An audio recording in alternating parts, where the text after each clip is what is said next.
എന്റെ സ്കൂൾ വലിയതും വളരെ പഴയതുമായ ഒരു ബിൽഡിംഗ് ആയിരുന്നു. പള്ളിയിൽ നിന്ന് മുന്നോട്ട് പോകുന്ന വഴിയിലൊരിക്കൽ ഒരാൾ കരയുന്ന കുഞ്ഞിനെ കാണാറുണ്ടായിരുന്നു, അരുൺ. ക്ലാസ്സിൽ ചില സീനിയർമാർ അവനെ അധികം പൊങ്ങിച്ച് ഉപദ്രവിച്ചിരുന്നു. ഒരിക്കൽ അവനെ അത്രയും അധികം കുരുക്കി, അവൻ ക്ലാസ് റൂമിലെ ഫാനിൽ കയറി തന്റെ ജീവൻ തന്നെ എടുത്തു. നമുക്ക് പിന്നെ അറിയാമല്ലോ, ഫാനിൽ ഒരു കുട്ടി തൂങ്ങി മരിച്ചത്. അതിനുശേഷം സ്കൂൾ അടച്ചു.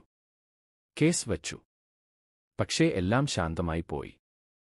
ആരും ഓർക്കാതെ പോയി. അരുണിന്റെ മരണം മാത്രം ബാക്കി. ഒരു വർഷം കഴിഞ്ഞപ്പോൾ ഞാൻ 10 ക്ലാസ്സിലായിരുന്നു. അതേസമയം സമ്മർ ഹോളിഡേസ്. പക്ഷേ ഞാൻ ഒരു നോട്ട് മറന്നുപോയിരുന്നു. അതിനായി ഞാൻ സ്കൂളിലേക്ക് പോയത്. വാച്ച്മാനെ കാണിച്ച് സ്കൂൾ തുറന്നിട്ട്. അപ്പോൾ തന്നെ ആരെങ്കിലും എന്നെ നോക്കുന്നതുപോലെ തോന്നി. ഞാൻ എന്റെ ക്ലാസ്സിലേക്ക് പോയി. വാതിൽ കുറച്ചു തുറന്നു.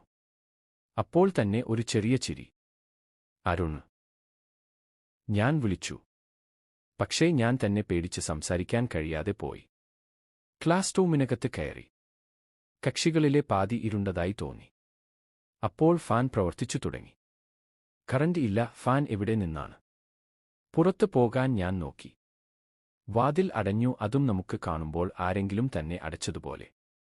പിന്നെ കേട്ടത് ഒരു ചിരിയല്ല. അത് ഒരു ശബ്ദം പോലും, ഒരു അഭ്യർത്ഥന പോലും. എനിക്ക് ഇവിടെ നിന്ന് പോകാൻ കഴിയില്ല. നിന്റെ കൂടെ ഞാനും വരാമോ? ഞാൻ മേലോട്ടു നോക്കി. ഫാനിൽ ഒരു തല വീടുപോലെ ചുറ്റി നടക്കുന്ന കണ്ണുകൾ. ചിരിക്കുന്നു. രക്തം ചന്തിച്ച് ഒളിച്ചിരിക്കുന്നു. ഞാൻ ഓടി. വാതിൽ തുറക്കാൻ ബുദ്ധിമുട്ട്. വലത് വശത്ത് ചിരി. മധ്യത്തിലേക്ക് നോക്കിയപ്പോൾ ബെഞ്ചിൽ കൂടി ഒരാളുടെ ചിരി. അരുണിന്റെ ഫോട്ടോ പോലെ.